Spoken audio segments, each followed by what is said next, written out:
चलो we are back.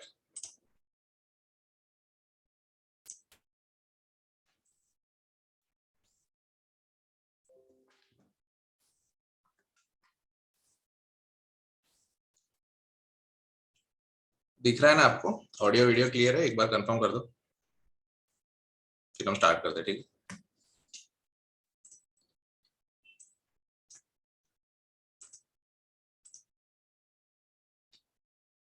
Hello,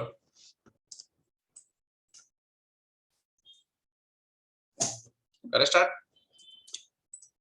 एक बार एक चैट में सिर्फ कंफर्म कर दो ऑडियो वीडियो क्लियर है। ओके चलो।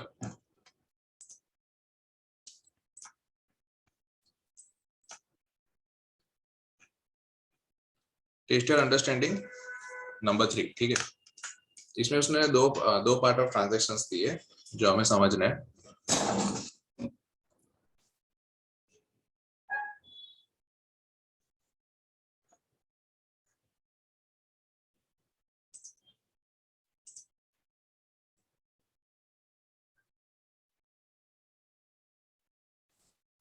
लगता है वीडियो नहीं आ रहा है ना?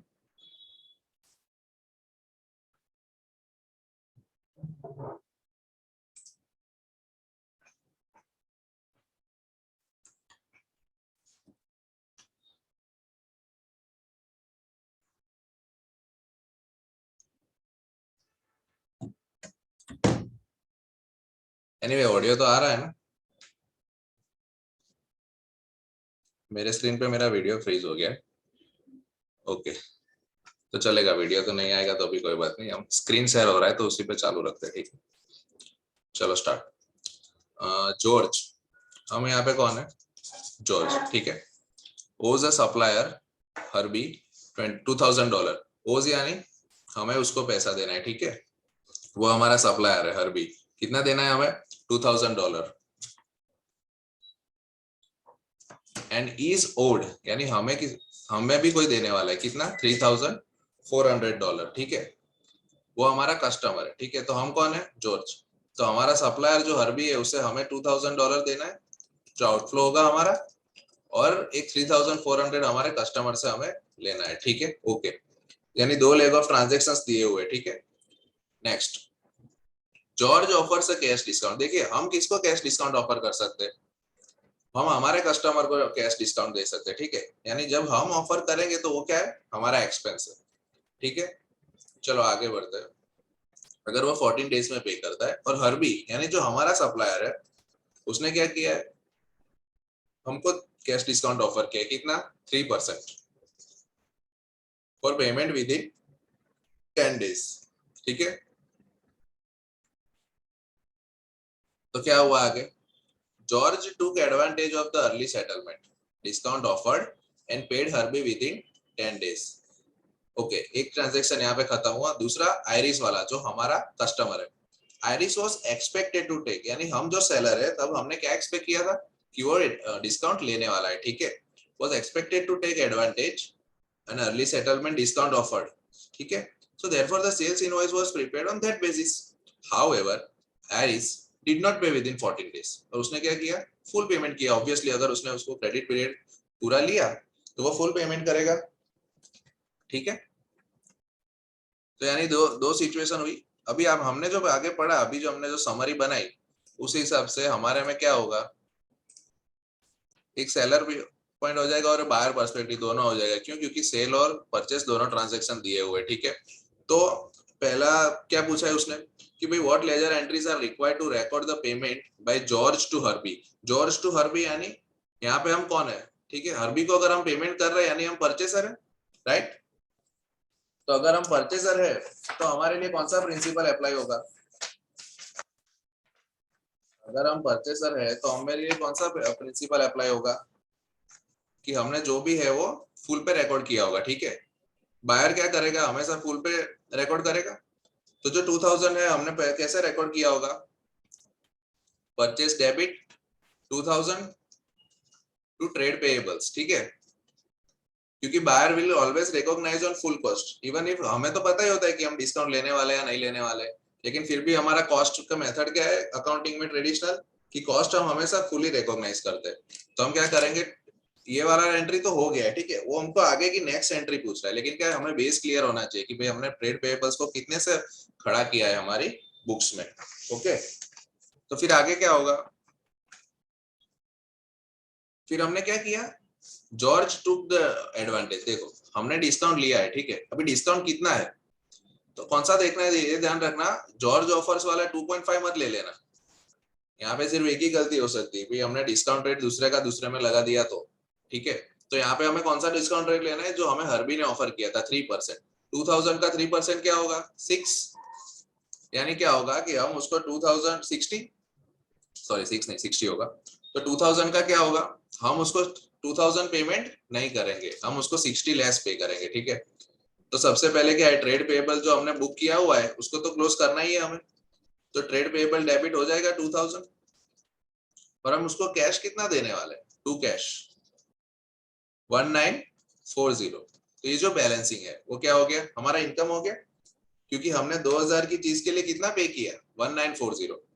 और परचेसर को क्या ऑप्शन है, वो डिस्काउंट रिसीव रिकॉर्ड कर सकता है, तो ये एंट्री हो जाएगी टू डिस्काउंट रिसीव 60, और 2000 को ये टैली हो गया, ठीक है। उसी तरह से अभी दूसरा लेग ऑफ ट्रांजैक्शन बी, ए खत्म हो गया, ठीक है। अब बी की बात करें तो what accounting entries are required by George to record the receipt from Iris, ठीक है। अभी सेलर के पॉइंट में हमने क्या स्टेप्स डिसाइड किए थे, इनिशियल रिकॉग्निशन में क्या करेंगे, हम एक्सपेक्टेशन को कंसीडर करेंगे, ठीक है। तो यहाँ पे उसका एक्सपेक्टेशन क्या था, इट वाज एक्सपेक्टेड कि वो टेक एडवांटेज, यानी वो डिस्काउंट लेने वाला है, ठीक है। तो उसका मतलब क्या हुआ कि 3400, उसके ऊपर आप करोगे 2.5%, तो क्या आएगा 85, यानी 85 का डिस्काउंट उसने लिया है। तो हमने सेल्स कैसे बुक किया होगा, हमने सेल्स कितने पे बुक किया होगा, तो 3400 लेस 85, यानी receivables debit to sales revenue, ठीक है। पूरा हमने 3400 नहीं, कितना रिकॉर्ड किया 3315, क्योंकि सेलर में हम क्या करते हैं, एक्सपेक्टेशन को कंसीडर करके इनिशियल एंट्री को रिकॉग्नाइज करते हैं, ठीक है। तो नेक्स्ट क्या होगा, अब सिचुएशन हुआ क्या, अगर उसने ऐसे ही हमारा डिस्काउंट ले लिया होता तो कोई इश्यू ही नहीं था, नॉर्मल एंट्री था। लेकिन हुआ क्या कि how ever iris did not pay within 14 days, और उसने फुल अमाउंट दिया हमें 30 डेज। उसका मतलब क्या है कि वो हमें कितना पे करेगा, 3400, राइट। तो चलो वो एंट्री कैसे आएगी, तो कैश आने वाला है हमारे पास फुल 3400, ठीक है। लेकिन हमें जो क्रेडिट करके लेजर जो क्लोज करना है वो कितने पे खड़ा है, 3315। तो cash account debit to receivables कितना होगा, 3315। तो ये जो डिफरेंस है 85, उसको हम कहाँ ले जाएंगे, रेवेन्यू में। यहाँ पे डिस्काउंट नहीं आएगा, बस मेन पॉइंट सिर्फ यही है कि सेलर और इसके पर्सपेक्टिव में ये जो डिफरेंस जो है वो सेलर में किस साइड में जाता है, रेवेन्यू में। क्योंकि एक्चुअली हमारा रेवेन्यू 3400 का था, ये तो हमने प्रॉपरली रिकॉर्ड नहीं किया, ठीक है। आगे बढ़ते हैं, तो रिसीवेबल्स, तो इसी तरह से दो पॉइंट है, ऑलरेडी हमने 3 सम कर लिए इस टाइप के। अब तो इस कॉन्सेप्ट में कुछ डाउट होना नहीं चाहिए, ठीक है। सेलर में रेवेन्यू में इफेक्ट आता है जो भी डिस्काउंट का है, और इनिशियल रिकॉग्निशन में हम एक्सपेक्टेशन को कंसीडर करते हैं यहाँ पे। और बायर में क्या होता है, हम फुल कॉस्ट पे रिकॉर्ड करते हैं, और अगर डिस्काउंट मिल जाता है तो हम उसको डिस्काउंट रिसीव में इफेक्ट देते हैं। चलो next, sales tax. Sales tax में उन्होंने क्या समझाया हमको, प्रिंसिपल्स ऑफ सेल्स टैक्स, यानी बेसिकली सेल्स टैक्स है क्या, और उसके बाद उसकी अकाउंटिंग एंट्रीज। चलो प्रिंसिपल समझते हैं, ठीक है। तो ये तो हमने कल डिस्कस कर ही लिया था। सेल्स टैक्स में क्या होने वाला है कि sales tax is levied on the final consumer. क्यों, क्योंकि इंटरमीडिएट जो डीलर होते हैं वो तो क्रेडिट ले लेते हैं ना, लेकिन आप जब पिज्जा खाते हो, आप जब किसी रेस्टोरेंट में जाते हो, तो आपके ऊपर जो जीएसटी लग गया उसका आपको कहीं पे क्रेडिट नहीं मिलने वाला है, ठीक है। तो फाइनल कंज्यूमर जो होता है वो बॉर्न करता है क्या, सेल्स टैक्स, ओके। और दोनों पे आएगा, तो sales tax is charge and paid on purchases. Purchases को क्या बोलेंगे हम, इनपुट टैक्स, कि वो हमारा खर्चा हो गया और हमें वो क्रेडिट मिलने वाला है। कल हमने वो 2 एग्जांपल डिस्कस किए थे, पता है। अगर हम सेल कर रहे हैं और 100 पे 10 रुपीज लेके 110 ले रहे हैं, ठीक है, तो ये जो है वो क्या हो जाएगा, आउटपुट टैक्स। क्यों, क्योंकि ये हमें गवर्नमेंट को देना है, हमने उनके बिहाफ पे कलेक्ट किया, राइट। और उसके सामने हमने एक एग्जांपल लिया था कि हमने किसी से परचेस किया, ठीक है, 50 रुपीज का और उस पर 5 रुपीज टैक्स था और हमने फुल पेमेंट किया 55, तो इसको हम क्या बोलेंगे, इनपुट टैक्स। क्यों? क्योंकि हम इसको इसके सामने सेट करेंगे और जो नेट लायबिलिटी है, ठीक है, 10 - 5, उसको हम गवर्नमेंट को पे करेंगे। क्लियर? तो क्या हो गया, परचेस वाला जो है वो इनपुट टैक्स हो जाएगा। अब एंट्री के फॉर्म में भी देखोगे तो जब हम सेल्स करते हैं, ठीक है, तो हमने क्या बोला कि ये 100 में से तो हमारा रेवेन्यू 110 नहीं है। क्यों? क्योंकि 10 तो हमें सरकार को दे देना है, तो हमारा रेवेन्यू 100 है, तो हम कैसे रिकॉर्ड करते हैं, तो टू सेल्स जो होता है वो क्या होता है 100। लेकिन पार्टी से तो हमें 110 लेना पड़ेगा, नहीं तो सरकार को कैसे देंगे हम 110। यानी वो क्या होगा, रिसीवेबल्स तो हम पूरा डेबिट करेंगे क्योंकि कस्टमर को तो फुल पेमेंट करना ही पड़ेगा। तो देखो ये जो डिफरेंस है वो कौन से साइड आएगा, क्रेडिट साइड। तो अगर आप ऐसे भी देखोगे एंट्री को भी, तो आपको पता चल जाएगा कि इसका यानी बैलेंस क्या रहेगा। बोलो, हमने उसको सेल्स टैक्स को क्रेडिट किया, यानी ये तो लायबिलिटी हो गई, तो ये क्रेडिट है, तो वो क्या है, आउटपुट है। उसी तरह से परचेस का केस होता, हमने ये वाला एग्जांपल देखते हैं, उसकी एंट्री कैसे रिकॉर्ड होगी, purchase debit 50, sales tax debit 5, और हमें पूरा पे करना है, ठीक है, ट्रेड पेएबल्स 55। तो यहाँ पे आपने देखा सेल्स टैक्स हमने क्या किया, डेबिट किया, तो ये क्या है, इनपुट टैक्स है, और ये हमारा इनपुट है जो हम क्रेडिट लेने वाले, और इसका डेबिट बैलेंस है। और ये जो है जो हमें गवर्नमेंट को पे करना है, इसके सामने ये डेबिट और क्रेडिट सेट होके उसके अकाउंट में जो बैलेंस रहेगा वो हम पे कर देंगे। अगर नहीं भी समझ आया, वैसे तो आ ही गया होगा, लेकिन नहीं भी आया तो भी आगे बहुत से समय प्रैक्टिकल करोगे तो क्लियर हो जाएगा। ठीक है, तो ऐसे ही बेसिकली यहाँ पे 10 ऐसे पूरा टोटल करना है हमें, और जो भी डिफरेंस होगा वो हम सरकार के साथ समझ लेंगे। अगर यहाँ पे ज्यादा है, सपोज यहाँ 15 है, तो हम रिफंड ले लेंगे, और ऐसे नॉर्मल सिचुएशन है 10 - 5, तो 5 नेट ऑफ टैक्स हम गवर्नमेंट को पे कर देंगे। ठीक है, कैलकुलेशन ऑफ सेल्स टैक्स, इसका अब हमारे साथ कोई लेना देना नहीं है, बस हमें तो परसेंटेज से मतलब है। आपके टैक्सेशन के चैप्टर में आएगा वो सब। ठीक है, variety of rates around the world, national boundaries. ठीक है, हमें तो क्या बोला है भाई, आपको रेट दिया हुआ होगा, ठीक है, तो हमें कोई टेंशन लेना नहीं है रेट वगैरह का और एक्ट वगैरह का। ठीक है, इस पेपर के लिए कोई इश्यू नहीं है, हमें बस अकाउंटिंग और हमें फंडा पता ना चाहिए। तो फंडा तो हमने क्लियर कर लिया कि सेल्स टैक्स का कैसे कैलकुलेशन है, ये उन्होंने यहाँ पे एग्जाम्पल दिया हुआ है। Commonly examinable rates include 20%। ये कोई याद नहीं करना, ये तो बस उन्होंने इन्फॉर्मेशन के लिए दिया है। अब ये ACCA जो कोर्स है वो यूके का है, ठीक है, तो उन्होंने यूके के सारे रेट्स हमको स्टैंडर्ड दिए हुए, 15, 10, प्रीवियस 17.5, हमें कोई फर्क नहीं पड़ता है। क्यों सर? क्योंकि एग्जाम में हमको रेट वो देने वाले ही है, ठीक है, और जो रेट देंगे उस हिसाब से हम सम कैलकुलेट कर लेंगे। ठीक है, एक सिंपल एग्जांपल दिया हुआ है कि भी अगर रेट 20 होता है, 17.5 होता है, 15 होता है, 10 होता है, तो क्या होता है।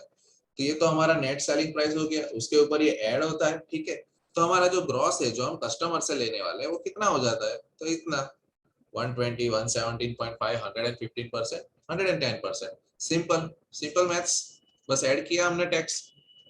ठीक है, ये हमने डिस्कस कर लिया कि नेट सेलिंग प्राइस ही हम रिकॉग्नाइज करेंगे, क्योंकि वो बाकी का जो है टैक्स वो तो हमारी इनकम है नहीं, वो तो हमें गवर्नमेंट को देना है।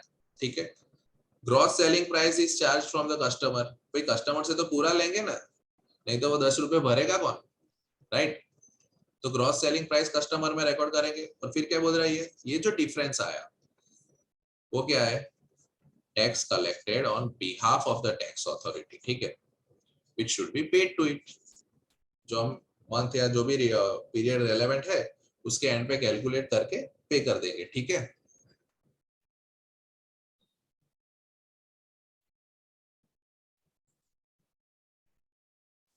चलो next, illustration 3, calculation of sales tax.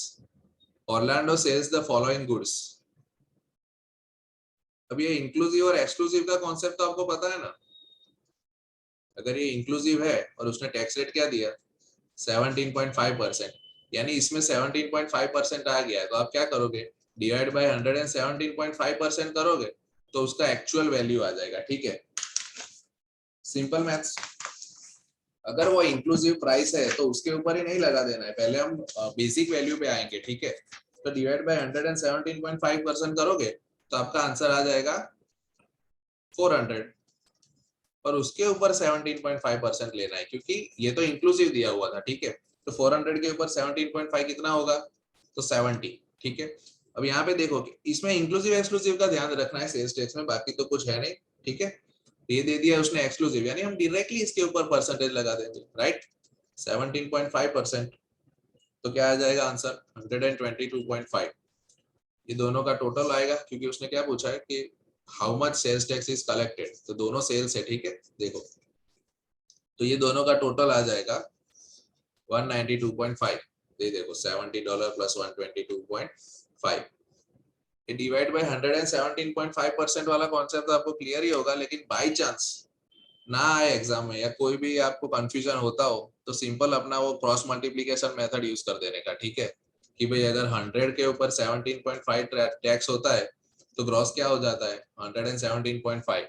अब जब भी आपने देखा ना क्वेश्चन, तो आपको क्लियर समझ लेना है, जैसे कि इंक्लूसिव दिया है यहाँ पे, ठीक है, इंक्लूसिव, तो 470 हमको कहाँ लिखना है, यहाँ पे, और जो भी फाइंड करना है टैक्स या ये सीधा क्रॉस मल्टीप्लिकेशन से आ जाएगा, राइट। तो वैसे तो आपको डायरेक्टली आना ही चाहिए, अब तो आप बड़े हो गए हो। डिवाइड बाय 117.5% किया तो आपको पता चल जाता है कि बेसिक क्या था, ठीक है। बट बाई चांस ऐसा क्लिक नहीं भी हो रहा है, तो अभी हमें सम छोड़ना नहीं है, ठीक है। इस मेथड से तो कोई भी आंसर आने ही वाला है, ठीक है, क्लियर। चलो आगे बढ़ते।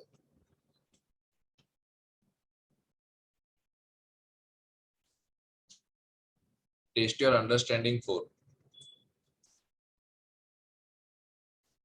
चलो ये ट्राई करो आप, हमने बहुत सारे सेल्स टैक्स गिन लिए। फटाफट से अब जो आंसर आए वो फटाफट लिख दो, ताकि हमारा टाइम वेस्ट ना हो। राइट आए तो अभी ठीक है, और रॉन्ग आएगा तो आपको सीखने मिलेगा, ठीक है। ज्यादा सोचना नहीं है सही है या गलत है, जैसा क्वेश्चन दिख रहा है उसी हिसाब से सॉल्व करो और ABCD चैट में डाल दो।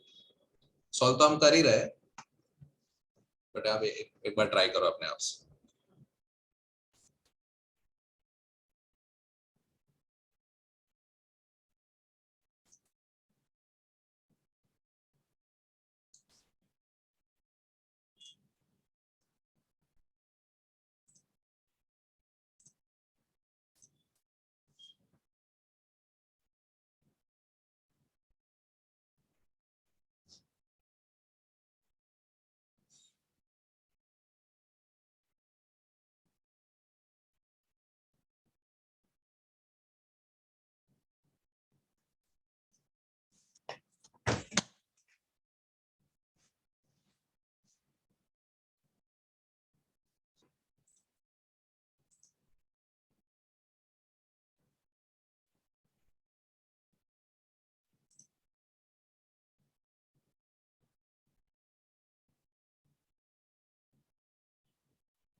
चलो ओम का आंसर आ गया D, और अमन का आंसर है A, ठीक है।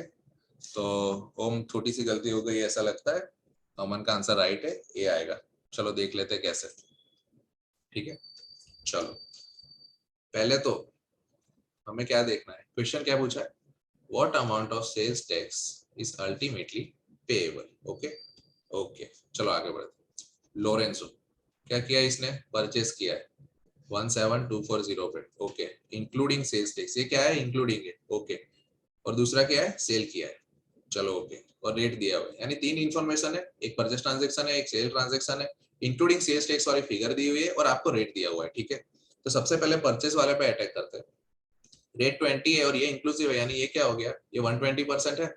तो अगर इसको हम डिवाइड बाय 120% करेंगे कैलसी पे, ठीक है, तो हमारा बेसिक वैल्यू आ जाएगा, और उसको हम 20% लगाएंगे तो हमारा सेल्स टैक्स आ जाएगा। क्लियर, 29040, ये क्या है, परचेस है, तो वो हमारा डेबिट इनपुट टैक्स है, राइट। और उसी तरह से यहाँ पे देखो क्या है, सेल किया है 230400, तो इसको भी क्या करेंगे हम, डिवाइड बाय 120% करेंगे। क्या आएगा कैलसी पे, चलो 230400 डिवाइड बाय 120%, तो आ जाएगा 1,92,000, और इसको मल्टीप्लाई करेंगे 20 से, तो हमारे सेल्स टैक्स की फिगर आ जाएगी, जो आएगा 38,400। अभी आप देखो, हमने आगे वो एंट्री नहीं बनाई थी सेल्स टैक्स वाली, तो सेल्स टैक्स के वक्त जो आप लेते हो ना, वो आपका लायबिलिटी होता है, क्योंकि आपने कलेक्ट किया है, तो वो आपको गवर्नमेंट को पे करना है। तो इसका जो बैलेंस होता है वो क्रेडिट होता है। सिंपल है। अगर आप किसी से सरकार के बिहाफ पे कलेक्शन कर रहे हो टैक्स का, तो वो तो आपकी लायबिलिटी है ना, आपको कभी ना कभी गवर्नमेंट को वापस देना है। उसी तरह से जब आप परचेस करते हो तो वो आपका एक्सपेंस होता है, ठीक है। तो हम एंट्री पता है परचेस के वक्त क्या करते हैं, परचेस डेबिट और उसको सेल्स टैक्स डेबिट करते और पूरा पैसा हम उसको दे देते। अभी जो हमारा एग्जांपल था तो उसमें क्या था 55 तो यानी जो परचेस वाला सेल्स टैक्स होता है उसका क्या होता है, डेबिट बैलेंस होता है। यानी ये जो 29040 है वो डेबिट बैलेंस है और ये हमारा क्रेडिट बैलेंस है, ठीक है। यानी ये हमारी लायबिलिटी है और उसके सामने एडजस्ट करने के लिए हमारे पास इतना टैक्स है और इस दोनों का डिफरेंस आप देखोगे तो 9360 आ जाएगा, ठीक है। तो हम समझ गए ना कि गलती कहाँ हुई। सब गलती यहाँ ही कर दे रही है, ठीक है। एग्जाम में हमें कोई गलती नहीं करनी। चलो आगे बढ़ते। Accounting entries for sales tax. The usual bookkeeping entries for purchases and sales are slightly amended when sales tax needed to be accounted. Obviously, usual वाला जो हमारा रहता है purchase to cash और sales to cash या receivables to cash, उसमें slightly change आएगा। क्यों? क्योंकि हमें sales tax को accommodate करना है, ठीक है। तो यहाँ पे आ जाते हैं, हमने एंट्री तो देख भी ली है पर फिर भी एक बार फिर से देख लेते हैं, रिपीट हो जाएगा। Sales tax paid on purchase, तो ऑब्वियसली परचेस को डेबिट करेंगे एक्सक्लूडिंग सेल्स, क्योंकि हमारा कॉस्ट उतना ही है, ठीक है। जो बाकी का जो टैक्स है ना वो तो हम क्रेडिट लेने वाले हैं। जैसे हमारा वो एग्जांपल है कि हम सेल कर रहे हैं 100 रुपीज 10 रुपीज टैक्स जो गवर्नमेंट के लिए ले रहे हैं और 110 कस्टमर से लेने वाले, ठीक है। तो हम इसमें 100 क्यों रिकॉग्नाइज करते हैं इनकम, क्योंकि ये 10 जो है वो हमें गवर्नमेंट को पे करना है। तो उसी तरह से जब हम परचेस कर रहे हैं लेट से 50 रुपीज का, उस पर हमने 5 रुपीज का टैक्स पे किया और टोटल हमारे सप्लायर को 55 रुपीज पे किया। तो इसमें भी हमारा एक्सपेंस तो 50 है ना सर, क्यों? क्योंकि ये तो हम इसके सामने एडजस्ट करने वाले हैं, ठीक है। तो ये तो हमारा एक्सपेंस है नहीं। तो परचेस भी हम कैसे रिकॉर्ड करते हैं, नेट पे। तो एक्सक्लूडिंग सेल्स हमने डेबिट कर दिया परचेस को, और जो पूरा पैसा जाने वाला है, क्योंकि वो सप्लायर तो हमारे साथ पूरा पैसा ले लेगा, क्योंकि वो उसके जेब से टैक्स थोड़ी ना भरेगा। तो उसने तो हमें फुल पैसा ले लिया और वो जो डिफरेंस है वो क्या रहेगा, सेल्स टैक्स, ठीक है। उसी तरह से आउटपुट टैक्स, यानी वो सेल्स के ऊपर होगा। वो जो परचेस किया है उसको हम क्या गिनेंगे, इनपुट टैक्स। क्यों? क्योंकि इसका हम क्रेडिट लेने वाले हैं, ठीक है। और इनपुट यानी जब गुड्स आ रहे हैं तब वो टैक्स लग रहा है इसलिए, ठीक है। और ये क्या है जो सेल्स के ऊपर है वो आउटपुट टैक्स है। इसका हमेशा क्रेडिट बैलेंस रहेगा क्योंकि ये हम कलेक्ट कर रहे हैं, ठीक है। ये हमारा लायबिलिटी का रहेगा और उसके सामने जितना भी इनपुट टैक्स होगा वो सेट करने के बाद हम गवर्नमेंट को पे कर देंगे, ठीक है। ये हमारा बेसिक कॉन्सेप्ट है। बेसिक एंट्री तो यही रहेगी, जो पैसे है वो फुल आने वाले हैं क्योंकि हम टैक्स भी ले ही लेंगे कस्टमर से। और सेल्स हमारा रेवेन्यू पूरा नहीं है ना, वो 100 एंड 110 वाले में हमारा रेवेन्यू तो कितना है, सिर्फ 110 तो हमें गवर्नमेंट को देना है। और दूसरा जो सेल्स टैक्स है वो क्रेडिट हो गया। यहाँ पे देखा आपने सेल्स ट्रांजेक्शन में जो सेल्स टैक्स है वो क्या हो जाता है, क्रेडिट। यानी ये क्या है, हमारी लायबिलिटी। और उसी को हम यहाँ पे देखेंगे तो वो क्या हो जाता है, डेबिट। तो ये क्या है, क्रेडिट और डेबिट दोनों एडजस्ट हो जाते हैं, ठीक है। दोनों हमने सेल्स टैक्स में रिकॉर्ड किए और उसके बाद जो भी बैलेंस रहता है, अगर डेबिट बैलेंस रहता है तो वो हमारा एसेट हो गया, सरकार से हम क्या मांगेंगे, रिफंड। और अगर क्रेडिट बैलेंस रहता है तो वो हमारी लायबिलिटी है, वो हमें पे कर देना है, ठीक है। तो सेल्स टैक्स का कॉन्सेप्ट क्लियर। आगे बढ़ते हैं। Key points relating to sales tax on sale transaction, इसमें तो कुछ है नहीं।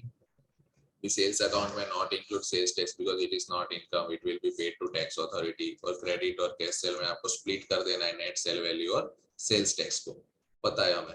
और रिसीवेबल जो है वो तो फुल लेने का, कस्टमर से अकाउंट में तो हम फुल रिकॉर्ड करेंगे, ठीक है। तो ये सब हमने पढ़ा हुआ है, वो लिखा हुआ है। पेमेंट, अब दो सिचुएशन हो सकती है, देखो आइदर ये और ये। पेमेंट ऑफ आउटपुट टैक्स हो सकता है या रिसिप्ट ऑफ टैक्स आएगा, ठीक है। बेसिकली क्या होगा, सारे सेल्स वालों का क्रेडिट बैलेंस जो आएगा सेल्स टैक्स में वो एक जगह इकट्ठा होगा और सारे परचेस किया उसका डेबिट वाला साला इकट्ठा हो जाएगा सारा, ठीक है। और ये दोनों का जो डिफरेंस है, तो अगर क्रेडिट बैलेंस आया तो फिर हमें कैश पे करना पड़ेगा गवर्नमेंट को। तो ये देखो हमने कैश पे कर दिया और ये जो क्रेडिट बैलेंस है उसको डेबिट किया तो उसका अकाउंट क्लोज हो जाएगा। लेकिन अगर ऐसा हुआ कि ये जो बैलेंस है वो डेबिट आया, उसका मतलब क्या है, ये हमारी एसेट हो गई। तो हम सरकार को क्या बोलेंगे, भाई लाओ भाई पैसा, ठीक है। तो पैसा आने वाला है तो कैश रिसीव डेबिट होगा, और जो सेल्स टैक्स का डेबिट बैलेंस हमारे में है उसे हम क्रेडिट करके क्लोज कर देंगे, ठीक है। चलो test your understanding 5, purchases sales क्या दिया हुआ है, ऑल ऑन क्रेडिट, और हमारा रिक्वायरमेंट क्या है क्वेश्चन का, record this transactions in the ledger account, ठीक है। कभी भी आपको लेजर अकाउंट का क्वेश्चन आए और बहुत ज्यादा ट्रांजैक्शन ना हो ना, तो आपको जर्नल एंट्री लिख देने की या फिर माइंड में स्टोर कर देने की, ठीक है। तो अभी यहाँ तो मैं आपको दोनों की जर्नल एंट्री बता देता हूँ ताकि हमें इजी रहे, ठीक है। चलो सबसे पहले परचेस को लेते हैं। तो ये सिंपल है, ये हमारा नेट है यानी वो हमारा एक्सपेंस है या इनकम है, ये टैक्स है, ये तो हम सेवा कर रहे हैं गवर्नमेंट के लिए, कस्टमर से खरीद रहे हैं और पे कर रहे हैं उनको, ठीक है। और ये जो है वो क्या है, इसका बोझ हम किस पे डाल रहे हैं, कस्टमर पे। अगर हम सेलर है और बायर है तो हम पे पूरा बोझ आ रहा है, ठीक है। क्लियर, ये तीनों कॉलम तो क्लियर है अपने। अब हम उसका जेवी देख लेते हैं, जर्नल एंट्री, ताकि हमें उसके बाद लेजर पोस्टिंग जब करना हो तो इजी रहेगा, ठीक है। चलो सबसे पहले परचेस को अगर हम रिकॉर्ड कर रहे हैं तो क्या होगा, हमारा एक्सपेंस है वही हम परचेस में ले जाएंगे। तो परचेस डेबिट कितना होगा, 1,80,000, ठीक है। जो 18,000 है वो क्या है, सेल्स टैक्स है, तो उसको डेबिट करेंगे 18,000, और ये जो है वो हमें पे करना पड़ेगा 198 फुल में, तो टू पेबल्स 1,98,000। उसी तरह से दूसरी एंट्री क्या है, सेल्स, सेल्स कर रहे हैं तो रिसीवेबल आएगा, डेबिट, पूरा पैसा लेंगे हम उनसे, ठीक है, 2,86,000, और उसके सामने हमारा रेवेन्यू क्या है, एक्चुअल में हमारे जेब में तो 260 रहने वाला है ना, बाकी तो हम गवर्नमेंट को देने वाले हैं, तो बाकी का जो है वो सेल्स टैक्स क्रेडिट हो जाएगा 26,000, ठीक है। अब एक बार आपने ये एंट्री क्लियर हो गई और ये एंट्री आपकी सही हो गई ना, फिर तो लेजर पोस्टिंग में क्या है, जहां पे आप परचेस का लेजर बनाओगे तो उसमें क्या करोगे, तो टू पेएबल्स डाल दोगे 198, उसका केस क्लोज। फिर ये सेल्स टैक्स है तो एक उसका लेजर बना देंगे हम, उसमें दोनों साइड से एंट्री आ जाएगी, ठीक है। Sales tax debit to trade payables, तो टू पेएबल्स है कितना 18,000, और यहाँ पे देखो सेल्स टैक्स में टू सेल्स टैक्स यानी क्रेडिट सेल्स टैक्स कितने से हुआ 26,000, तो यहाँ पे हम क्या करेंगे, बाय रिसीवेबल्स 26,000। फिर यहाँ पे देखो पेएबल्स का लेजर बनाना है तो एक पेएबल्स का लेजर बना देंगे, उसमें क्या आएगा, सिर्फ परचेस आएगा, ठीक है। वन कौन कितना है 180, बचा क्या, सेल्स और रिसीवेबल उसी तरह से, ठीक है। यानी अगर आपने ये कर दिया ना, परचेस सेल्स डेबिट, उसके बाद तो कुछ है नहीं, सब में एक एक एंट्री पोस्ट करनी है, और सेल्स टैक्स में दो आएगा क्योंकि दोनों ट्रांजैक्शन में सेल्स टैक्स है, ठीक है, इन्वॉल्व। तो यहाँ पे अगर आपने देखा तो क्रेडिट हुआ 26,000 से और डेबिट 8,000 से, यानी जो 6,000 है वो हमें गवर्नमेंट को पे करने हैं अगर हमारा टाइम पीरियड आ गया है तो, ठीक है।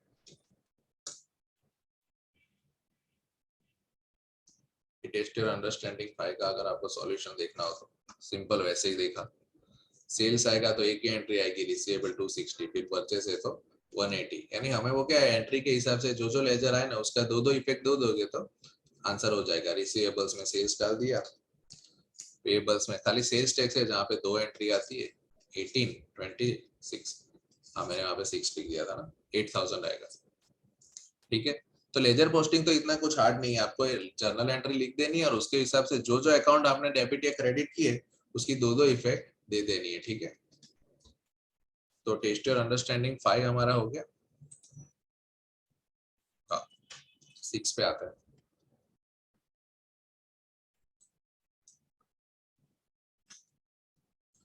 वैलेरीज बिजनेस, क्वेश्चन पढ़ते ही हमें क्या समझना है कि ये डेटा क्या दिया है, और अगर उसने ऐसा डेटा दिया है तो सॉल्यूशन का पाथ क्या होगा, ठीक है। तो सबसे पहले हमें उस एंगल से क्वेश्चन पढ़ना है, ठीक है। Valerie's business is registered for sales tax purpose, ये क्यों registered for sales tax purpose बोला है, क्योंकि जनरली क्या होता है कंट्रीज में लिमिट होती है, वो छोटे छोटे बिजनेसमैन को लिए सेल्स टैक्स और ऐसे सब प्रोविजंस नहीं लगाते, ठीक है, क्योंकि उसको बहुत बर्डनसम हो जाता है। अगर हम इंडियन सिनेरियो की बात करें, वैसे बहुत सारे लिमिट है, लेकिन मैं आपको लेमन टर्म्स में बोलूं तो 20 लाख का लिमिट है जनरली गुड्स के लिए। यानी अगर आपका टर्नओवर 20 लाख से कम है ना, तो आपको जीएसटी और ये सब लगाना नहीं है, ठीक है। लेकिन अगर आपका टर्नओवर 20 लाख से ज्यादा है तो आपको जीएसटी प्रोविजंस एप्लीकेबल हो जाते हैं। मैं रफली बोल रहा हूँ, 20 लाख एक जनरल है, बाकी वहाँ पे अलग अलग भी बहुत सी लिमिट है, लेकिन अभी हम अकाउंट पढ़ रहे हैं तो उसके डिटेल में हमें नहीं जाना है। मैं आपको क्या बता रहा हूँ, तो क्या होता है, जिसका भी 20 लाख से ज्यादा टर्नओवर है इंडिया में, तो उसको जीएसटी के लिए रजिस्ट्रेशन करना पड़ता है, ठीक है। जो रजिस्ट्रेशन करता है जीएसटी के लिए वही जीएसटी लगा सकता है, ठीक है। कोई भी ऐसे अपने बुक्स पे ऐसा जीएसटी लगा देगा तो वो पैसा तो खुद घर पे ले जाएगा ना, ठीक है। तो इसलिए उसने क्या लिखा है यहाँ पे, रजिस्टर्ड, यानी वो रजिस्टर्ड है फॉर सेल्स टैक्स पर्पस। यानी ये क्वेश्चन किसके बारे में, सेल्स टैक्स के बारे में, ठीक है। ये रजिस्ट्रेशन का कॉन्सेप्ट आपको नहीं पता तो भी आंसर तो आएगा ही, ये तो मैंने जनरल नॉलेज के लिए बता दिया, ठीक है। चलो आगे। During the quarter ending 31 March 2016 C made the following sales, यानी ये क्या है, सेल्स है, ठीक है। ध्यान इसमें यही रखना है सेल्स परचेस मिक्स ना हो जाए और दूसरा उसका टैक्स रेट मिक्स ना हो जाए, ठीक है। All were subject to sales tax at 17.5%। मैं बाकी का सारा इरेज कर देता हूँ ताकि हमारे सॉल्यूशन में कंफ्यूजन ना हो, ठीक है। तो पहले जो उसने डेटा दिया है, पहले तो उसने बताया कि भाई हम सेल्स टैक्स लगाते हैं हमारे सेल्स पे, उसके बाद उसने क्या बताया हमें, सेल्स का है हमें डेटा दिया हुआ है, ठीक है। इसमें हमें दूसरा वर्ड क्या ध्यान रखना है, एक्सक्लूडिंग, इंक्लूडिंग, एक्सक्लूडिंग, इंक्लूडिंग, ठीक है। एक्सक्लूडिंग है यानी तो हमें फेवरेट है हमारा, सीधा डायरेक्ट 17.5 करेंगे परसेंटेज, तो क्या आएगा 1750।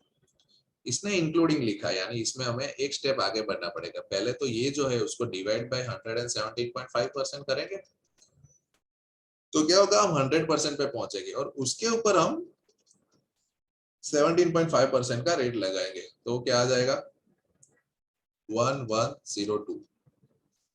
करते जाना हो आप मेरे साथ कैलकुलेट, नहीं तो यहाँ पे तो ऐसा ही चेक होगा कि सर को आ रहा है ये, ठीक है।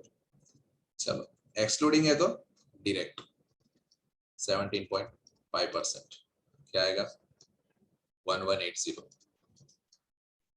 इंक्लूडिंग है तो हमें एक स्टेप आगे जाना पड़ेगा, हमारा फॉर्मूला बढ़ जाता है, डिवाइड बाय 117.5% करके हम एक्सक्लूडिंग की वैल्यू पे पहुंचते हैं और उसके बाद हम वापस उस पर 17.5 का टैक्स रेट लगाते हैं, तो 1732।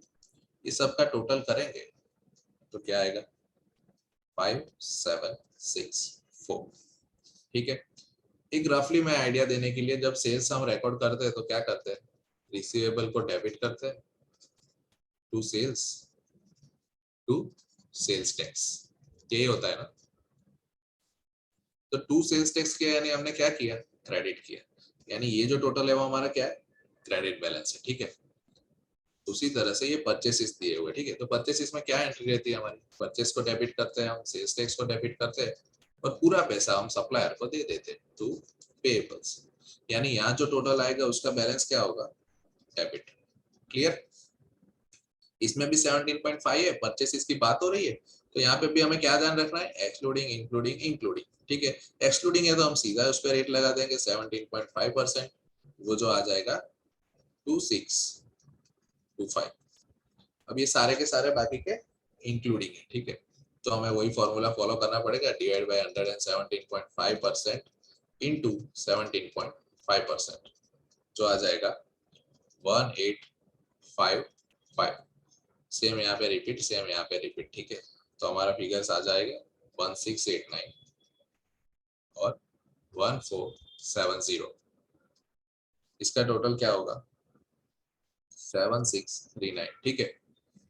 ऐसा डेबिट क्रेडिट का कंफ्यूजन हो तो ये जर्नल एंट्री माइंड में सोच लेना, ठीक है। वैसे तो होना नहीं चाहिए, लेकिन क्या पता अभी एग्जाम के प्रेशर में, ठीक है। तो परचेस वाला सेल्स टैक्स जो होता है उसका डेबिट बैलेंस ही होता है, ठीक है। और सेल्स टैक्स जो हम रिसीवेबल पे आएगा क्योंकि हमने कलेक्ट किया है गवर्नमेंट के लिए, ठीक है, कस्टमर से, तो वो हमारी लायबिलिटी होती है, क्रेडिट। मैं ये सब क्यों बता रहा हूँ, क्योंकि उसने हमें क्या पूछा है, बैलेंस। और बैलेंस में अगर आप देखोगे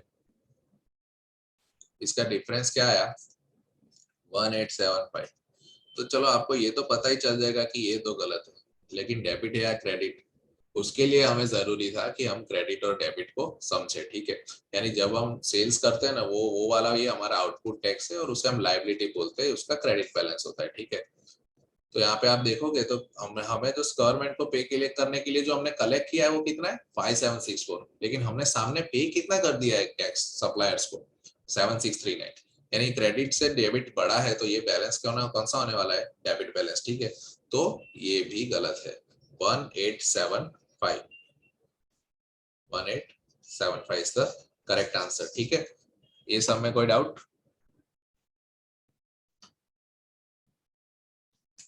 आपके बुक में भी जब आप प्रैक्टिस करो ना तो इसी तरह से सॉल्व कर देने का बाजू में, क्या है बार बार आप पीछे करके उसका सॉल्यूशन थोड़ी देखोगे, ठीक है।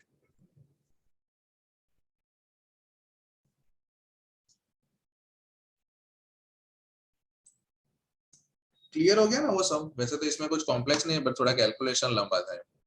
इसमें कहीं पे भी डाउट है डेबिट क्रेडिट में या टैक्स कैलकुलेशन में या इनवर्स में या किसी में भी? ओम बोल रहा है ओके, ठीक है। अमन का भी हम ओके मान लेते हैं, चलो।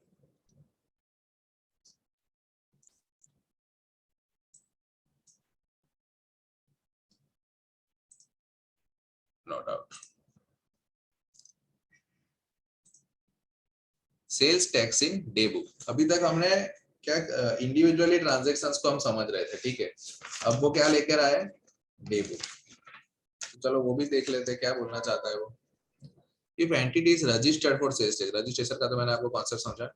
Sales and purchase day book must include entries to record the tax, obviously क्योंकि उन्हें टैक्स लगाना है तो फिर उन्हें रिकॉर्ड भी करना पड़ेगा। इलस्ट्रेशन 4 क्या दिया है, sales tax in day books. Sales day book क्या होता है, क्या रिकॉर्ड करते हैं, क्रेडिट सेल्स। इसलिए हमारे पास कस्टमर का नाम रहता है, डेट रहता है, लेजर रेफरेंस, और उसमें फिर आगे तो हमने जैसे डिस्कस किया था, देखो क्रॉस है वो क्या है, जो हम कस्टमर से लेने वाले, ठीक है। सेल्स टैक्स क्या है, जो हम गवर्नमेंट के बिहाफ पे कलेक्ट कर रहे हैं और उसके बाद हम पे करने वाले हैं। ये जो है ना वो हमारा पॉकेट में जाने वाला है, जो हमारा इनकम है, ठीक है। क्लियर? उसी तरह से परचेस डे बुक, दो एंट्री दी हुई है, ठीक है। ग्रॉस है वो हमें पे करना पड़ेगा पूरा, उसमें से ये जो है वो टैक्स है, वो हमारा एक्सपेंस नहीं है। क्यों? क्योंकि ये वाला जो इनकम है ना उसके अरे ये वाला जो टैक्स जो हमें पे करना पड़ेगा उसके सामने हम इसको एडजस्ट करने वाले, ठीक है। तो हमारा एक्चुअल नेट कॉस्ट क्या होगा, जो हम बुक करेंगे, जो हमारा एक्सपेंस है, या फिर ऐसा बोले तो हम परचेस बुक करेंगे, तो वो ये है, ठीक है। No doubt. पूछा क्या है, व्हाट डबल एंट्रीज मेड, तो ये रही भाई डबल एंट्रीज। पहले ट्रांजेक्शन में अगर आप देखो तो रिसीवेबल को पूरे से डेबिट कर देते हैं कस्टमर को, ये रहा। फिर सेल्स टैक्स जो है वो हमारा लायबिलिटी है, तो वो क्रेडिट किया, और हमारा इनकम तो सिर्फ 1100 ही है ना, इसमें से 1292 में से हमारे जेब में क्या जाने वाला है, 1100। तो हम रेवेन्यू कितना बुक करते हैं, 1100। उसी तरह से ये परचेस की अगर बात करें तो 2115 हमें पे करना पड़ेगा, लेकिन हमारा नेट एक्सपेंस क्या है, 1800। तो purchase debit 1800, sales tax debit कितना है, 315, और हमें पूरा पे करना पड़ेगा, टू पेएबल्स 2115, ठीक है। ये तो एकदम सिंपलेस्ट था, टोटल कॉलम्स दिए हुए थे, बस आपका अकाउंटिंग फंडा उन्होंने टेस्ट किया कि भाई आपको पता है ना क्रॉस किससे लेना है और टैक्स कैसे रिकॉर्ड करना है, ठीक है। तो illustration 4 clear, test your understanding. 7 सब क्या बोलना चाहते हैं, the following sales invoices were issued by Quincy in July, okay. Date, customer, invoice number, ledger reference है, सेल्स दिया हुआ है, ठीक है।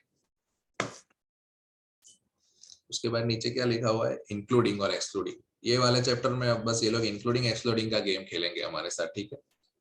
क्विंसी इज रजिस्टर्ड, हाँ तो उसको सेल्स टैक्स लगाना पड़ेगा, और उसके लिए रेट जो एप्लीकेबल है वो 17.5, ओके हम समझ गए। आगे क्या पूछा है, what accounting entries are required to record the transaction on the assumption, क्या है भाई हमारा अजम्पशन, भाई वन रिसीवेबल्स अकाउंट मेंटेन, ठीक है। अगर उसने ऐसा नहीं दिया होता तो क्या होता, तो हमें दो एंट्री पास करनी पड़ती है, पता है ना, सिम्पसन के लिए एक पास करते हैं और बर्न्स के लिए। लेकिन इसने क्या बोला, कि भाई ऐसा मान के चलो कि वो वन रिसीवेबल अकाउंट ही मेंटेन कर रहा है, ठीक है। तो यानी क्या करना है हमें, जो भी टोटल आए वो हमें उसके रिसीवेबल में एक ही एंट्री पास कर देनी है, ठीक है। इसमें तो कोई डाउट नहीं है, उसने इंग्लिश में आपको क्लियरली बोल दिया कि maintains one receivable account from credit sales customer for all one for all, ठीक है। यानी हमें इंडिविजुअली रिकॉर्ड नहीं करना है। चलो, ये तो हमें क्वेश्चन की रिक्वायरमेंट समझ में आ गई। अब क्वेश्चन का डेटा देखते हैं। सबसे पहला 8 जुलाई Simpson this and this invoice number doesn't matter. हमारे कैलकुलेशन के लिए क्या इंपॉर्टेंट है, सेल्स अमाउंट। उससे भी important including sales tax. Including sales tax है, उसका मतलब क्या हुआ, सिंपल हमारा फॉर्मूला डिवाइड बाय 117.5% करेंगे तो क्या आएगा 350 और उसके ऊपर 17.5% का सेल्स टैक्स लगाएंगे, ठीक है। तो वो आ जाएगा 61.25। इसमें तो सीधा ही दिया हुआ है एक्सक्लूडिंग, तो इसमें तो मजा आएगा। 17.5% डायरेक्टली क्या आएगा 227.5।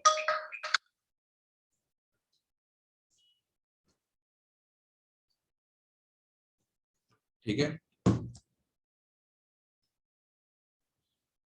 तो हमें क्या कहाँ पे पहुंचे हम, सेल्स टैक्स पे।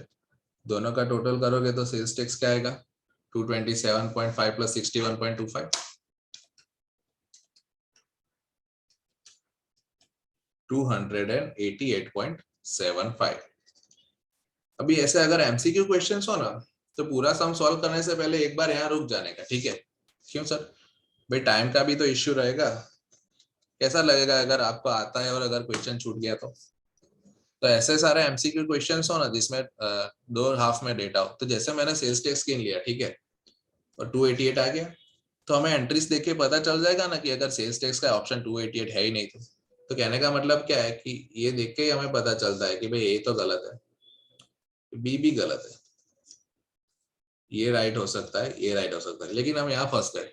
क्यों, क्योंकि दो ऑप्शन है तो हमें आगे का गिनना पड़ेगा। लेकिन हो सकता है एग्जाम में किसी एक में ही 288 ऑप्शन होगा, ठीक है। तो आपको ये सब भी ध्यान रखना है, ठीक है, जस्ट फॉर स्पीडी कैलकुलेशंस।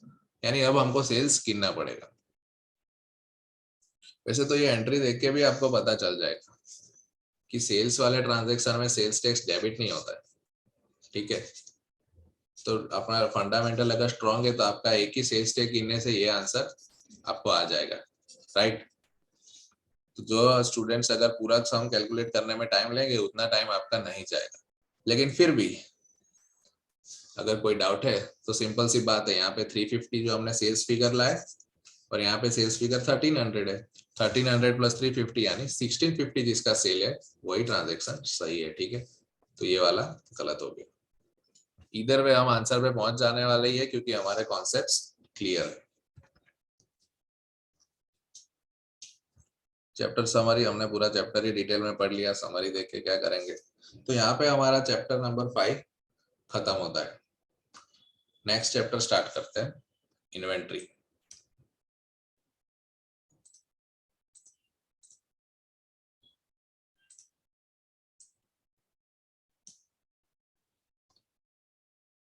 अब से ये लोग क्या है वो इंडेस और टू और वो सब आपको, अरे इंटरनेशनल अकाउंटिंग स्टैंडर्ड समझाना शुरू करेंगे। धीरे धीरे हमारा लेवल बढ़ता जाएगा, ठीक है। ये स्टैंडर्ड्स आएंगे आगे, फिर प्रिपरेशन ऑफ फाइनेंशियल स्टेटमेंट आएगा, कंसोलिडेशन आएगा। तो अभी धीरे धीरे हमारा लेवल इंक्रीज होगा, इंटरेस्टिंग भी होगा और ऐसे सम्स भी आएंगे जहां मार्क्स जा सकते हैं, ठीक है। तो ध्यान से हमें आगे बढ़ना है।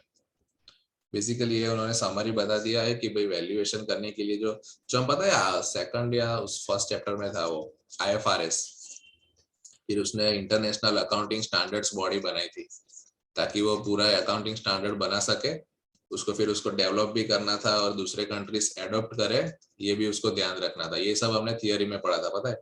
तो यही जो आईएएसबी है, इंटरनेशनल अकाउंटिंग स्टैंडर्ड बोर्ड, वो क्या करेगा, जो मेजर मेजर ट्रांजैक्शंस होते हैं उसके ऊपर गाइडलाइंस बनाते कि भाई सबको ऐसे ही रिकॉर्ड करना है, ठीक है।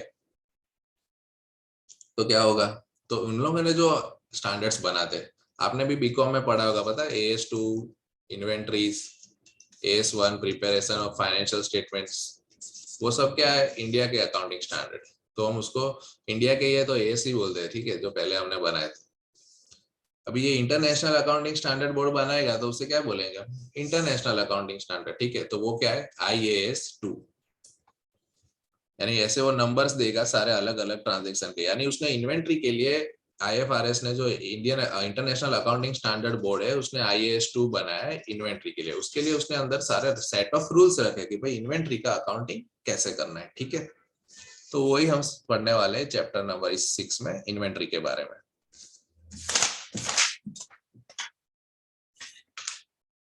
The chapter considers how to account for inventory, और उसका बेस क्या रहने वाला है हमारा, IAS 2, ठीक है। Inventory in the financial statements.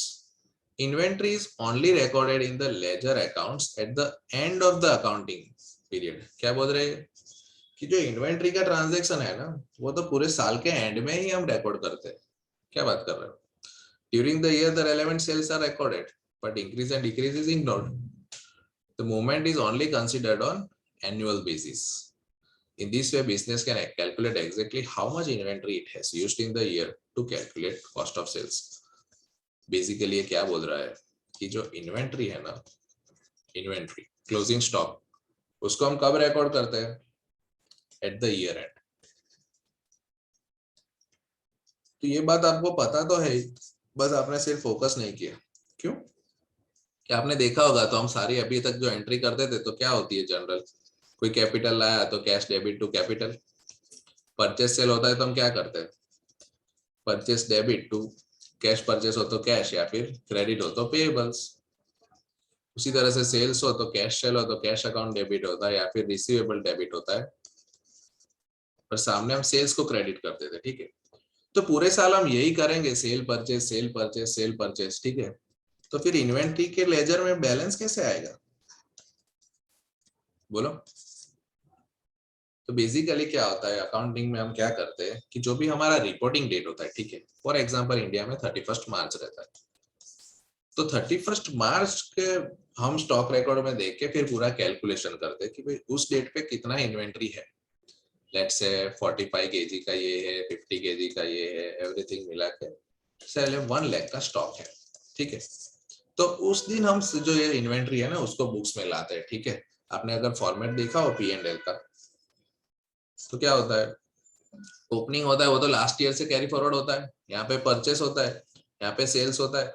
तो ये जो क्लोजिंग है ना, वो हम गिनते हैं रिपोर्टिंग डेट के ऊपर, और फिर उसको एंट्री पास करके यहाँ ले आते हैं, ठीक है।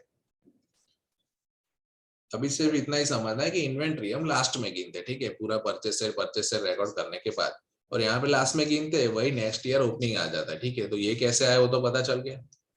अब ये क्लोजिंग है वो ईयर एंड में हम गिनते हैं, और उसका जर्नल एंट्री पास करने के बाद हमारे बुक्स में क्लोजिंग स्टॉक आता है। यानी कि पूरे साल हम क्लोजिंग स्टॉक यानी कि इन्वेंट्री का एंट्री नहीं करते, जब भी रिपोर्टिंग डेट होता है तब हम उसको गिनते हैं और बुक्स के अंदर ले आते हैं, क्योंकि वो लाना जरूरी है। क्योंकि अगर हम सेल्स को ओपनिंग और परचेस से ही कंपेयर कर देंगे तो खामखा हम लॉस में चले जाएंगे, क्योंकि कुछ स्टॉक जो है वो हमारे पास पड़ा हुआ है, तो उसका एक्सपेंस हम नेट ऑफ नहीं करते सेल में से। कॉन्सेप्ट ऑफ मैचिंग रेवेन्यू अगर आपने पढ़ा हो तो बीकॉम में, ठीक है, कॉन्सेप्ट ऑफ मैचिंग रेवेन्यू। इसी वजह से हम क्या करते हैं, क्लोजिंग स्टॉक को निकाल देते हैं कैलकुलेशन में से, और जो ओपनिंग था और परचेस था उसी को सेल्स के साथ कंपेयर करते हैं, उसको क्या बोलते हैं हम, कॉस्ट ऑफ सेल्स, ठीक है। बेसिकली ये पैराग्राफ का क्या क्रक्स है कि भाई पूरे साल हम इन्वेंट्री में एंट्री नहीं करते, हम पूरे साल purchase sale purchase sale purchase cell करते रहते हैं, और जब भी रिपोर्टिंग डे होता है तब हम इन्वेंट्री गिनते हैं और उसमें जर्नल एंट्री पास करके क्लोजिंग स्टॉक को हम बैलेंस शीट में लेके आते हैं एज एन असेट। ओके, चलो आगे बढ़ो। यहाँ पे एक फॉर्मेट दिया हो, पता है आगे 2-3 सम्स दिए होंगे, तो जैसे ये कोई बड़ा ऐसा कोई टेक्निकल फॉर्मेट नहीं है। बेसिकली क्या करते हैं हम, रेवेन्यू को रिकॉर्ड करते हैं आउटर कॉलम में, यानी जो हमारा टोटल सेल्स है, ठीक है, उसके सामने हमने देखो क्या रखा, ओपनिंग परचेस, और ये देखो लेस क्लोजिंग इन्वेंट्री। उसके बाद हमको ये जो है क्या मिलेगा, कॉस्ट ऑफ सेल्स, और इसको और इसे जो अब हम कंपेयर करेंगे तो हमें क्रॉस प्रॉफिट मिलेगा। सिंपल, जिस दिन से अकाउंटिंग पढ़ रहे हैं पढ़ रहे हैं हम, ठीक है। लॉजिक उसका क्या है, matching revenue concept. Sir matching revenue concept क्या है, तो एक अब सिंपल से एग्जांपल ले, ठीक है। अगर हमने कोई प्रोडक्ट की बात कर रहे हैं, ठीक है, हमने उसके 10 यूनिट सेल किए, तो उसका सेल प्राइस यहाँ पे इनकम में आ गया। मान लो कि उसका ओपनिंग इन्वेंट्री 2 था और पूरे साल में हमने 20 स्टॉक खरीदे, ठीक है। अभी हम इस दोनों को ही 10 के साथ कंपेयर कर लेंगे तो लॉस नहीं बताएगा, लेकिन एक्चुअली लॉस है नहीं। क्यों? क्योंकि अगर हमने 10 प्रोडक्ट सेल किया है तो उसके सामने हमें कॉस्ट भी 10 प्रोडक्ट्स का ही लेना चाहिए, राइट। तो क्या होता है कि अगर 2 ओपनिंग इन्वेंट्री था, 20 का हमने और परचेस किया, 22 उसमें से 10 बेचा, तो कितना रहा? 12। तो आप समझे, तो ये जो 12 बच गया उसका कॉस्ट तो हमें कंपेयर नहीं करना चाहिए ना ग्रॉस प्रॉफिट गिनने में। Are you getting it? जो 12 तो हमारे पास पड़ा ही है उसको भी अगर हम कॉस्ट में इंक्लूड कर लेंगे तो हमें लॉस में ही आने वाला है। तो क्या होता है कि मैचिंग रेवेन्यू कॉन्सेप्ट के लिए हम क्या करते हैं कि भाई ओपनिंग और परचेस तो यूज हो गया, ठीक है, 2 + 20, लेकिन -12, यानी एट द एंड हम क्या कर रहे हैं, 10 जो यूनिट है जो हमने बेची उसका कॉस्ट निकाला, इसलिए हम उसको क्या बोलते हैं? कॉस्ट ऑफ सेल्स, ठीक है। तो हमेशा हम क्लोजिंग इन्वेंट्री को उसमें से बाहर निकाल देते हैं, क्योंकि हमारा जो कॉस्ट है जो हम सेल किया उतने यूनिट के उतना ही कॉस्ट हम कंपेयर करेंगे ना। क्योंकि अगर ये 12 नहीं निकाला फॉर एग्जांपल, तो ये क्या हो गया? 2 + 20, 22 का कॉस्ट हम 10 के सेल के साथ कंपेयर कर रहे हैं, तो वो तो जो भी फिगर आएगा वो मिसलीडिंग ही आएगा। तो मैचिंग रेवेन्यू कॉन्सेप्ट की वजह से हम क्या करते हैं, क्लोजिंग इन्वेंट्री को हम माइनस कर देते हैं हमारे ओपनिंग और परचेस वाले एक्सपेंस से, और जो नेट फिगर आता है उसे हम क्या बोलते हैं? Cost of sales. और उसे कंपेयर करना एकदम फेयर है, और जो आंसर आया वो हमारा ग्रॉस प्रॉफिट या लॉस है, ठीक है। एकदम simple concept. Consider a business entity that has some items, भाई उसने अब जो मैंने बोला वो इंग्लिश में लिखा हुआ है कि भाई some items of inventory left over है प्रीवियस ईयर से, if then adds to this purchasing more inventories then pool of inventory, यानी वो जो ओपनिंग है, ये मैन्युफैक्चरिंग का एग्जांपल ले रहा है, ठीक है। तो क्या बोल रहा है कि जो ओपनिंग में चीज पड़ी थी प्लस हम परचेस करेंगे, ये जो पूल है उसको हम यूज करने वाले हैं किसके लिए? मैन्युफैक्चरिंग के लिए। और जो फिर मैन्युफैक्चर हुआ उसको क्या करेंगे? सेल, ठीक है। ऐसा ही चलता है business. So at the end of the year there is likely to be some inventory left over to sustain the business in future, ठीक है। हम क्या है, जो बनाया पूरा बेच थोड़ी देते हैं। अगर कल हमारे पास कोई खरीदने आया तो बिजनेस के बाद तो क्या होता है, स्टॉक भी पड़ा ही रहता है, ठीक है।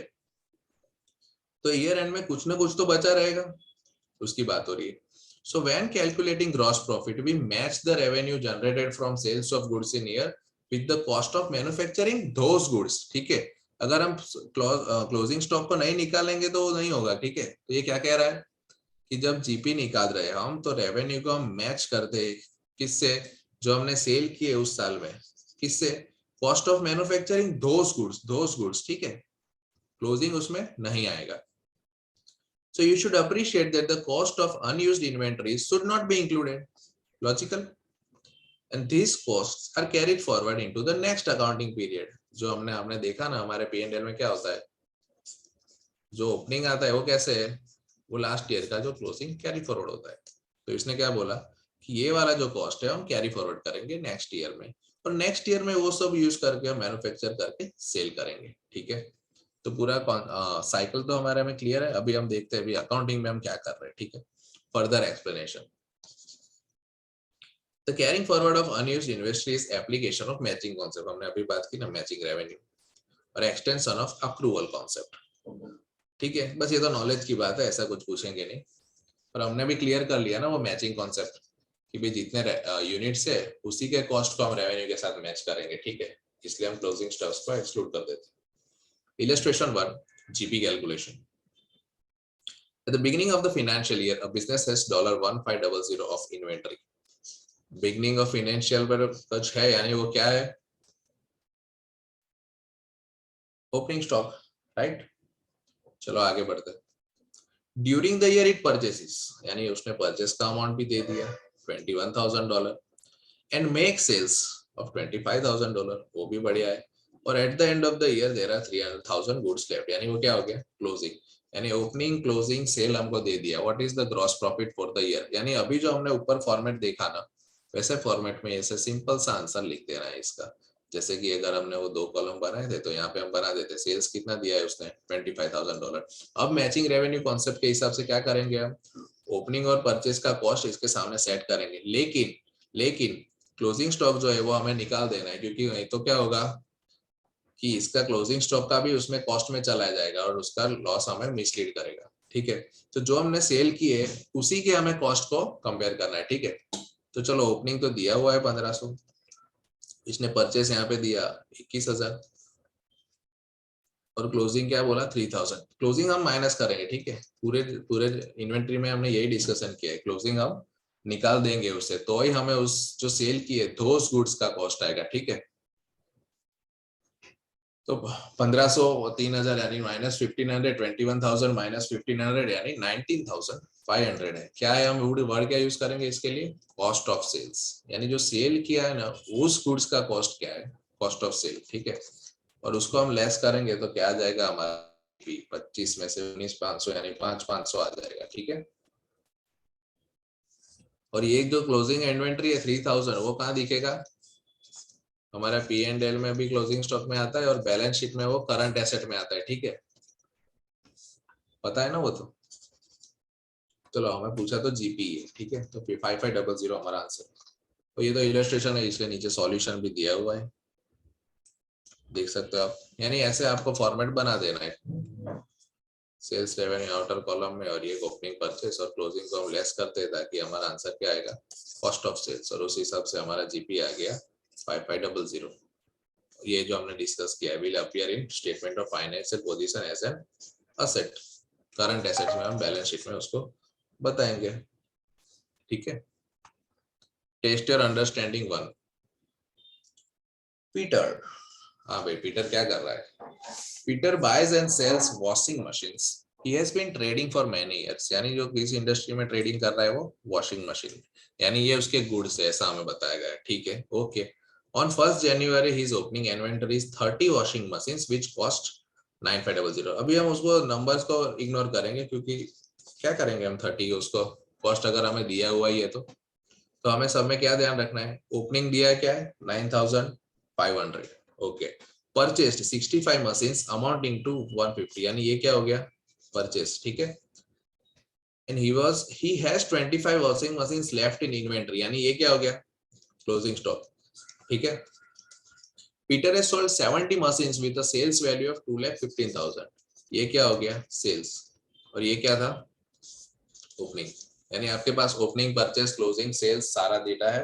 क्या पूछा है ग्रॉस प्रॉफिट, यानी ऊपर जैसा ही क्वेश्चन है आपका कॉन्सेप्ट ब्रश अप करने के लिए उन्होंने एक और समराइज दिया, तो हम फिर से उसी फॉर्मेट में बना देंगे। सेल्स कितना है 2,50,000, ये हम आउटर कॉलम में लिख दिया, उसके सामने हम मैचिंग रेवेन्यू की वजह से ओपनिंग परचेस लेस क्लोजिंग, तो ओपनिंग तो दिया हुआ है 9500, 1.5 लाख का परचेस है और क्लोजिंग स्टॉक दिया हुआ है 7,500, जो हम उसमें से निकाल देंगे ताकि जो हमें फिगर मिले वो क्या है कॉस्ट ऑफ सेल्स। तो आपका फिगर आएगा 1,52,000, क्योंकि ये जो 2000 माइनस हो गया, ठीक है प्लस हो गया 9500 7500, तो 152,000, तो आ गया आपका आंसर 63,000 जीपी। ठीक है, ये तो एकदम सिंपल से सम है, 2-3 बार उन्होंने फॉर्मेट भी दे दिया, उसके बाद सेम क्वेश्चन भी रिपीट कर दिया, तो इसमें तो कुछ डाउट जैसा है नहीं। Sales revenue less opening purchase less closing, cost of sales आ जाएगा और उसका जो डिफरेंस है वो हमारा क्रॉस प्रॉफिट है। चलो अभी इन्वेंट्री में जो इंपॉर्टेंट था वो तो हमने पढ़ लिया, और एक और जो इंपॉर्टेंट एडजस्टमेंट है वो ये वाला कॉन्सेप्ट है। ये इंपॉर्टेंट कॉन्सेप्ट इसलिए ताकि आपको क्लैरिटी रहे, थोड़ा कंफ्यूजन हो जाने का चांसेस है इसमें। ठीक है,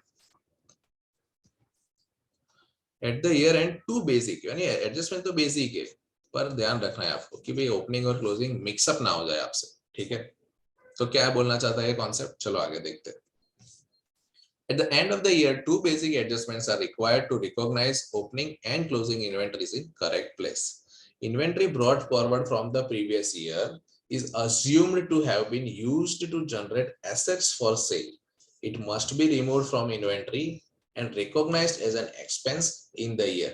आपने अगर देखा हो आपका P&L, तो हम यहाँ पे क्या लिखते हैं ओपनिंग स्टॉक, यानी अगर हम ओपनिंग स्टॉक को क्रेडिट कर देते हैं P&L में, जो डेबिट था स्टार्टिंग में, ठीक है, यानी क्या होता है आपने उसको असेट में से निकाल दिया।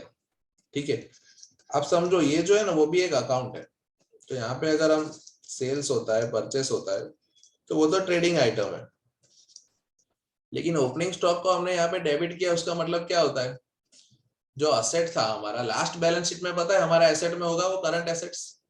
ये तो सबको पता है ना कि भाई जो क्लोजिंग स्टॉक है वो हमारा करंट एसेट है। तो अगले साल यानी उसके प्रीवियस ईयर में क्या होगा, असेट में होगा वो ओपनिंग स्टॉक, और उसका क्या होता है, डेबिट बैलेंस होता है, क्योंकि वो असेट था, करंट एसेट। उसको हम अपने इस साल के P&L में यहाँ पे बताते हैं। उसका मतलब क्या है कि हमने वो असेट को क्लोज कर दिया। आप समझे? अभी तक क्या है, आपने इस एंगल से अगर सोचा नहीं हो, लेकिन आपको पता तो है कि भाई P&L में डेबिट में ओपनिंग आता है, बाकी सब तो चलो ट्रेडिंग आइटम है। ये असेट यहाँ पे आई, उसका मतलब क्या हुआ कि हम क्या करते हैं कि इस साल में वो असेट को राइट ऑफ कर देते हैं। लॉजिक क्या है हमारा, कि हमारा ऐसा मानना है कि जो ओपनिंग में था वो आइदर, अगर हम ट्रेडिंग इंडस्ट्री में है तो सबसे पहले हम वही सेल कर देंगे, और अगर हम मैन्युफैक्चरिंग में है तो हम बोल रहे हैं कि भाई वो मैन्युफैक्चरिंग में यूज हो जाएगा। सर उससे हमें क्या लेना देना, तो उससे हमें ये लेना देना है कि वो जो असेट है ना उसको हम क्रेडिट करके क्लोज कर देते हैं ओपनिंग को, और उसको क्या है, कॉस्ट ऑफ सेल्स में ले गए, जो यहाँ पे हमारा P&L है ना उसमें। ठीक है, और लॉजिकली आप आपका ये क्वेश्चन फॉर्मेट भी देखोगे तो यहाँ पे जो ओपनिंग इन्वेंट्री आ रहा है सेल्स रेवेन्यू के सामने, वो क्या बन रहा है, कॉस्ट ऑफ सेल्स का पार्ट, वही वो समझा रहा है। ठीक है, तो बेसिकली ओपनिंग जो होता है आपको उसको क्लोज कर देना है, ठीक है, और उसको P&L में ले जाना है। ठीक है, क्यों, क्योंकि हमें पता है इधर तो ये सेल हो जाएगा इस साल में, या फिर उसको यूज करके हम मैन्युफैक्चर करके सेल करेंगे। ये वैलिड एजम्पशन है। ऐसा कई बार हो सकता है कि कोई प्रोडक्ट ऐसी हो जो इन्वेंट्री में वो सेल नहीं होती है, तो भी इश्यू नहीं है। क्यों सर इश्यू नहीं है, आगे बताता हूँ मैं। ठीक है, पर नॉर्मली तो ऐसा होगा, वो आप मान रहे हो। ठीक है, रेयर केस में ऐसा हो सकता है कि भाई जो ओपनिंग में था वो अभी भी सेल नहीं हुआ है, लेकिन 99% तो ऐसा होगा। तो अकाउंटेंट्स ने ये जो फॉर्मूला बनाया है वो सही है कि भाई ओपनिंग को हम एसेट जो है उसको हम P&L में ले जाते हैं। ठीक है, तो क्या होता है, अगर एसेट को क्लोज करना है तो क्या करेंगे, उसको क्रेडिट करना पड़ेगा। देखो, क्रेडिट इन्वेंट्री एसेट्स, और डेबिट गया क्या, कहाँ किया है, P&L में ले गए हम उसको कॉस्ट ऑफ सेल्स में, opening inventory in cost of sales. चलो सेकंड, उसी तरह से अगर स्टार्टिंग में अगर हमारा ओपनिंग स्टॉक है तो ईयर एंड में क्या होगा, क्लोजिंग स्टॉक आएगा, the unused inventory at the and. ठीक है, मैंने क्या बोला, पूरे साल हम परचेस सेल करते हैं और साल के एंड में हम इन्वेंट्री को गिनते हैं। ठीक है, तो जब साल के एंड में हम इन्वेंट्री को गिनेंगे तब क्या करते हैं, वो हमारा एसेट है, हमें बताना है उसको बैलेंस शीट में करंट एसेट्स में। ठीक है, तो यहाँ पे हम क्या करते हैं, उसको डेबिट करके एसेट क्रिएट करते हैं। तो ये मैंने आपको आगे के सम में समझाया था ना कि जनरली तो ओपनिंग यूज ही हो जाता है, इसलिए हमको क्रेडिट करके क्लोज कर देना है। और बाय चांस अगर हमने नहीं हुआ है तो भी क्लोज कर दिया तो इश्यू नहीं है। क्यों, क्योंकि जो ईयर एंड में हम इन्वेंट्री एसेट लिखने वाले हैं उसमें वो वापिस आ जाएगा बुक्स में। क्लियर, इन्वेंट्री एसेट्स ओपनिंग को तो हमें क्लोज कर ही देना है, उसको क्रेडिट करके कॉस्ट ऑफ सेल्स में ले जाना है P&L में। ठीक है, अगर बाय चांस कोई ऐसी प्रोडक्ट है जो उसमें नहीं सेल हुई थी वो भी अगर हमने ले ली है तो भी कोई प्रॉब्लम नहीं है। क्यों, क्योंकि ईयर एंड पे हम फिर से पूरा क्लोजिंग स्टॉक गिनने वाले हैं और उसको एसेट में ला देने वाले हैं। राइट, तो बेसिकली ईयर एंड पे हम गिनते हैं तो क्या गिनते हैं, क्लोजिंग स्टॉक। वो क्या है, हमारा असेट है। असेट को अगर रिकॉग्नाइज करना है तो क्या करना है, तो कि डेबिट इन्वेंट्री और credit closing inventory in cost of sales. Cost of sales यानी वो कॉस्ट है, वो एक्सपेंस है, उसमें ये लोग क्या कर रहे हैं, इसको क्रेडिट कर रहे हैं। तो वही आपके अगर आगे के फॉर्मेट में देखोगे, इसकी वजह से ये दोनों प्लस है लेकिन ये माइनस में। क्यों, क्योंकि we are crediting it to cost of sales. Cost of sale is an expense but we are crediting it. ठीक है, तो इसलिए हम उसको लेस कर देते हैं। क्लियर, और दूसरी बात यहाँ पे जो हम पढ़ रहे हैं वो कॉन्सेप्ट वो क्या है कि हमने ओपनिंग को क्लोज करना है। ओपनिंग को क्लोज करना है अगर एसेट का बैलेंस है, ठीक है, तो वो डेबिट बैलेंस होगा। तो यहाँ पे हमने क्लियरली क्या किया, उसको क्रेडिट कर दिया। ठीक है, उसी तरह से ईयर एंड पे हमें क्या करना है, इन्वेंट्री को बुक्स में लाना है। ठीक है, तो अगर एसेट को बुक में लाना है तो उसको क्या करना पड़ेगा, डेबिट। ठीक है, तो दोनों ऑपोजिट एंट्री आएगी। स्टार्टिंग वाला एडजस्टमेंट में ईयर होगा तो हम क्लोज कर देने वाले ओपनिंग को, और ईयर एंड में गिन के वापस उसको बुक्स में लाएंगे। ठीक है, वही वो क्या होगा, फिर साइकिल रिपीट होती है। देखो, इस साल के एंड में हमने गिना क्लोजिंग स्टॉक, उसको डेबिट किया, और नेक्स्ट ईयर वो ओपनिंग में आ जाएगा, और नेक्स्ट ईयर हम फिर से ऐसे करके उसको राइट ऑफ कर देंगे, फिर से ईयर एंड पे हम क्लोजिंग स्टॉक लाएंगे। तो ये सर्कल चलता ही रहता है। ठीक है, इलस्ट्रेशन 2, ये इलस्ट्रेशन आप खुद से देख लो शांति से। जो मैंने जो कॉन्सेप्ट ये एक बार ये आज फिर से अभी ये लेक्चर खत्म होने के बाद ये रिपीट कर देना, ये जो क्लोजिंग वगैरह और वो है, और एक ये इलस्ट्रेशन आप खुद से कर लो, नीचे सॉल्यूशन भी दिया है तो कोई इश्यू नहीं है, और फिर भी अगर आता है तो हम कल कंटिन्यू करेंगे, ठीक है। तो देखो हम चैप्टर नंबर 6 में पहुंच गए, कल 6 भी खत्म हो जाएगा, ठीक है। 7-8 करने के बाद हम सबकी एग्जाम किट साथ में सॉल्व कर देने वाले हैं। तो अभी फटाफट से चैप्टर खत्म हो रहे हैं, आप भी पेस बनाए रखना, ठीक है, ताकि हम फटाफट से ACCA क्लियर कर दे, ठीक है, बीकॉम खत्म होते होते। चलो तो आज का सेशन एंड करते हैं, कल इसी टाइम पे 12:30 पे मिलेंगे, ठीक है। चलो bye, have fun, keep reading.